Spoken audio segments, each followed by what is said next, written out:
Okay guys, no guys. Ang gagawin natin ngayon guys ay mag-repair tayo ng bike kasi pre-labor na, nag-pre-labor kami dito guys. Bawat magpa-repair guys, libre lang ang labor guys, no.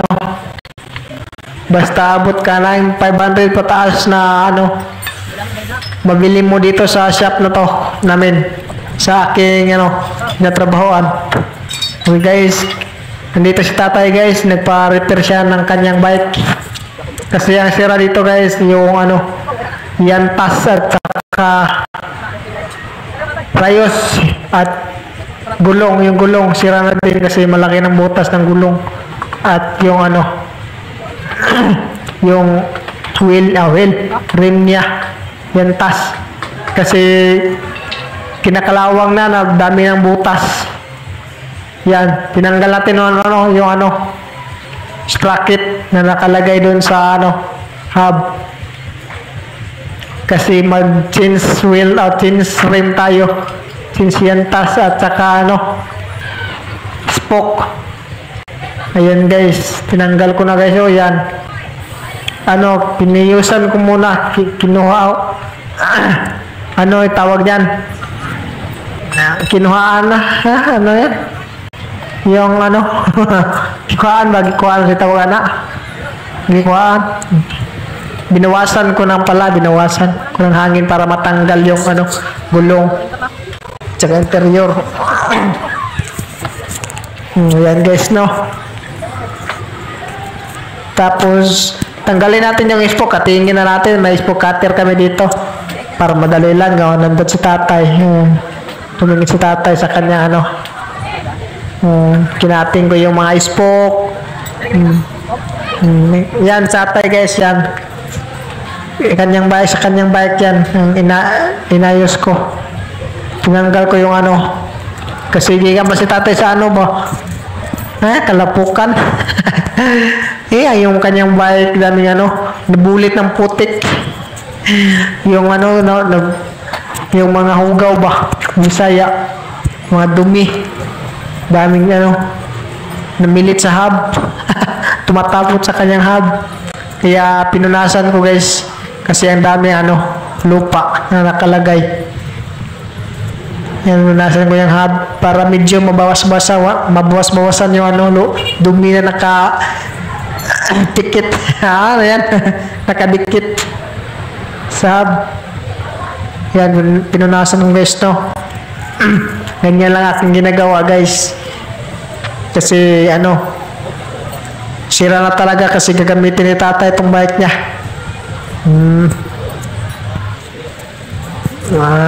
Yan. Tapos lagyan na natin ang spoke guys, no. Ang spoke para yan, pinasok lang sa mahab guys. Sometimes tatay guys, maglantar siya guys kay nalipay po siya guys, no, kay libre na labor guys pa. Maglantar siya guys kay yan. Tapos lagyan na natin ang spoke guys, no. Ang spoke para yan, pinasok lang sa mahab guys. Sometimes tatay guys, maglantar natin ang spoke guys, no. Ang spoke para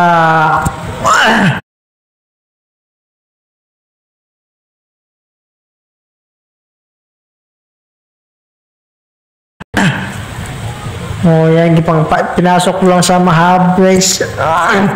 Sometimes tatay guys, maglantar siya guys kay nalipay po siya guys, no, kay libre na labor guys pa. Ay salamat, kulang daw yung kwarta. Kulang daw ang yung pira niya. Okay na yun siya. Ang nabayaran natin guys, no, mga 700 plus yata. Kasi wala na daw si tatay pambili ng bigas. Siya, salamat daw nga naka-pray daw sa labor. Yan. Papasalamat talaga si tatay mo. Okay na yung tatay nyo. Okay na yung tatay. Tinanggal lang natin ng panilagyan na natin ng Ni-full yung ano, spoke. Kabit na natin doon sa wheel. Yan tas, wheel na taon. Yan tas. Ipasok na natin, ipasok. Oh, yan, ikinakabit ko na guys. Ganyan lang. May ano pa, nagngutana, may nagtanong ba sa ano? Nilingi pa daw ko ano. Unsa may akong giling-ilingi ka? Si tatay pala. Yan. Si tatay no, naghatag guys siya. Kinalagput. Laglag yung nipple ng ano, head ng spoke ko. Yan. Tingin po mga customer nagtanong, may mga customer din natin na nakaabang, nakawiting, nagantay na matapos. Yan, okay na yan guys, no. May pasok na natin yung iba doon sa yan tas. Yan. Oops. Pasok lang natin. May siya, may kasama ko guys. Nandiyan na kasama ko guys. Naghanap din kasi may inayos din sila. Ganyan lang guys. Yung customer ko yung may bata guys. May bata. Customer ang nagantay. Yan. Kinuha ko yung may nagpaano guys. Tapos ko na may kabit yung ano. Well, mag-align na tayo. Align. Tungtong ako sa liner. Nilagay ko na sa liner guys. Well, para ma-align na siya. Inalign ko na. Bilis-bilisan natin ang pag-align. Para matapos na. Kasi mataas pa itong ano. Yung alignin natin. Yan. Yan.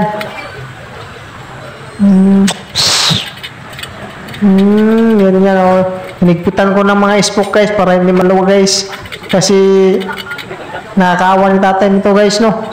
Sira-sira na talaga yung bike niya. Yan. Hinigpitan natin ng mga daming customer guys. Nakapila guys, nakaabang guys.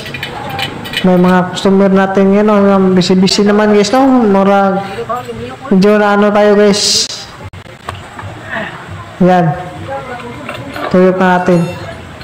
Kasi may ano daw na guys, bumili ng ano guys ba. Tinawag ako ni ano, kasama ko. Kasi may ipa-condition muna. Kaya iniwan ko muna yung ano, wheel ni tatay kasi align na. Kondisyonan natin muna tong customer guys kasi priority to guys, no. Sa amin yung may bumili na bike. Kaya unahin muna yung ano, yung bumili ng bike. Pero okay naman si tatay guys kasi pinagsabihin ko naman kanina na unahin to muna yung ano, bumili ng bicycle ng bata. Ayan, higpitan ko. Madali lang naman itong i-fix kasi nakasimbol naman. Higpitan lang naman to ng mga preno guys, no. Para matapos na. Mga pedal, ilagay yung mga pedal. Tapos yung brake, condition, mga wheel, align. Tapos yung mga saddle, ganyan lang naman guys. Madali lang naman to guys. Kaya, tatay, sinabihan sa tatay, ano ko muna itong condition ko muna itong bike na binili ng customer para sa iyo na dayon. Para hindi na tayo madisturbo tayo, makapokus tayo sa anonimo tayo. Yung bicycle tayo, no? Sinabihan ko sa tatay kanina. Yan. Hinigpilan ko rin yung mga saddle. Bilis lang naman tayo. Ngayon, no? Yan ang taga, guys, yung may-ari ng bike guys, yung dalawa guys, yung may helmet tala, tsaka yung naka-white na jacket.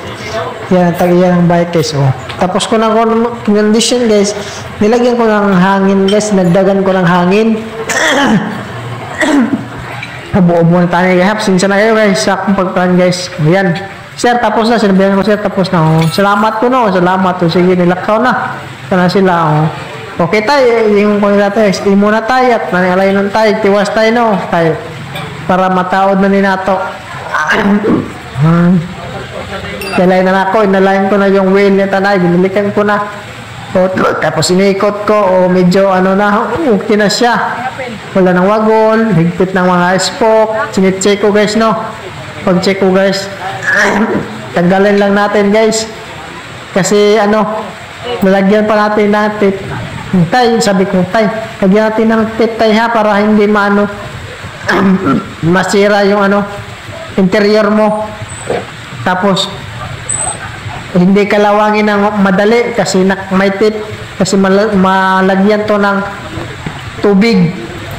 Oh, sabi natin, okay, oh, sige, okay, oh. Kaya lagyan ko ng ano guys, nalagyan ko ng electrical tape. Oh, yan, binutasan ko lang guys na para may pasok yung interior at yan, nilagay ko na kasi binilan din to ni tatay ng ano guys, ng gulong. Kasi sira-sira talaga yung gulong niya guys, laki ng butas. So, kaya pinasok ko na yung ligid guys, no, dito sa kanyang wheel.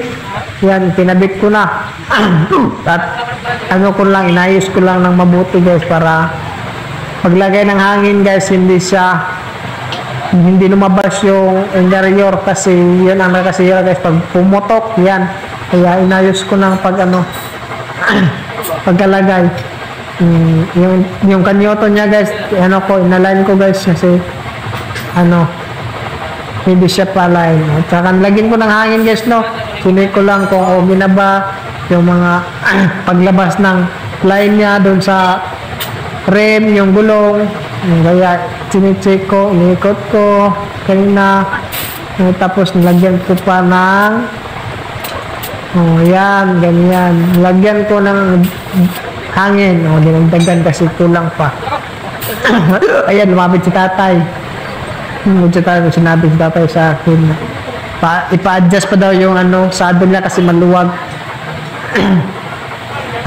Siya sabi, okay tayo, kilang ko tayo pagkatapos tayo, unahin muna natin to guys tayo ha.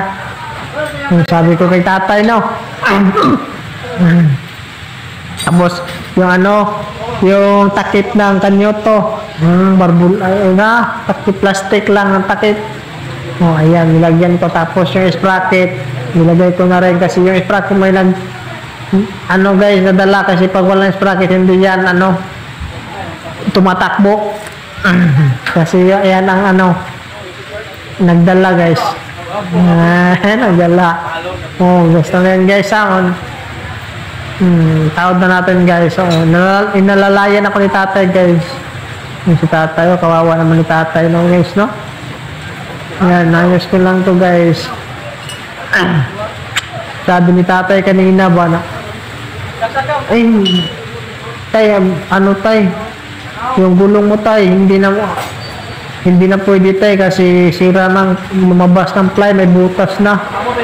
Pinilit pa ako, sinabi ni tatay kanina ba na baka pwede lang. Ito tay, di na lagi pwede tay, masira lang mo tay.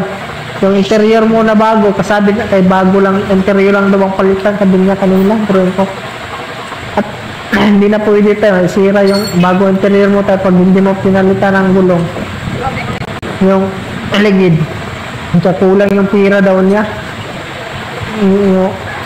Magkano ba yung pira mo tayo? 700 plus lang daw.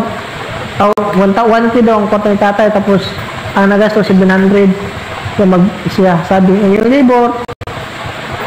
Ikaw tayo, wala ng labor tayo, pray na to siya tayo, libre na ayaw tayo. Ay, siya salamat po, no? Kaya wala daw siya pumili ng bigas, yan. Kaya salamat si tatay, no? Ayan. Inayos ko na yung saddle niya guys, kasi pag tumupo daw siya guys, para siya nalaglag kasi gumalaw yung saddle na, yung upuan. Kaya pinahigpitan niya. Ayan, higpitan ko na guys, no? Kasi naikabit ko naman yung wheel niya sa panguli. Higpitan natin ng mabuti, maayos, para hindi gumalaw. Ayan. Pagkatapos guys, pina-check ko guys tayo. I-check mo tayo, road test mo tayo. Nabihin ko kanina. Pero may sinabi pa siya, pinahigpitan pa niya yung manubila kasi daw, masabod sa sa tuhod niya. Sangko, anong tawag yung Tagalog. Pinahigpitan rin niya, pina-adjust kasi pag mapadjak siya, yung saddle umabot sa tuhod niya pag pumadjak siya. Kaya pinadjust ko ng konti pa abante at hinigpitan. Yan, higpitan ko na. Sabi ko tayo, hindi na tayo, road test mo na. Yan si tatay. Ayan. Muro ito si tatay, dito siya check. O, kung sa pa yung mga problema. Oh, guys, no, dito lang tayo guys, no, kasi may naka-stand to X, no.